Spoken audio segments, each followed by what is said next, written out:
My PhD research focused on South African consumers' values and their life satisfaction. During this journey, I became aware of consumer well-being and the impact that marketing has on people's lives.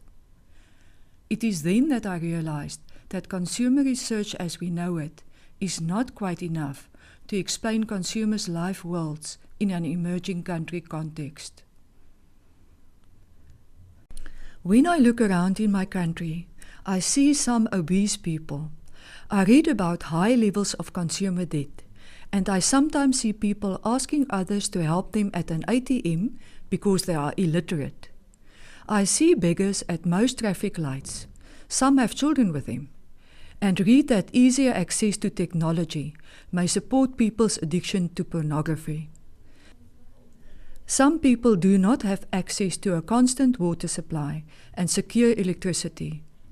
Looking around me, I realize that some commonly accepted consumer decision-making models and theories are not adequate, for instance, to explain the choices of people who do not have money.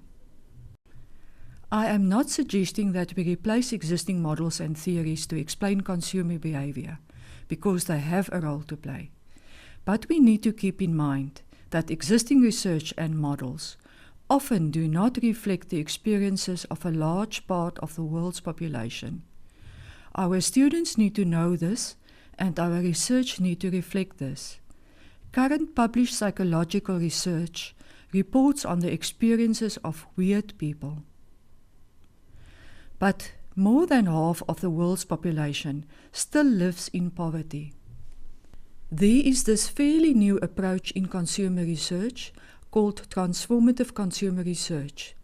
It encourages practical research that stakeholders such as consumers, policymakers, and businesses can use to improve consumer well-being.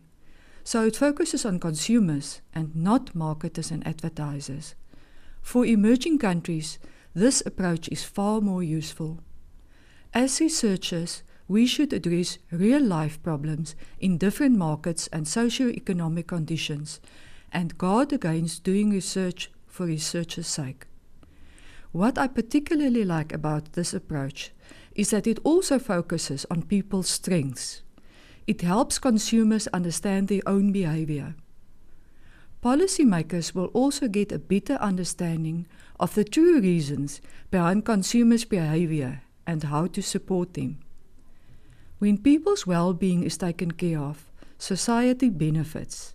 That results in a better country.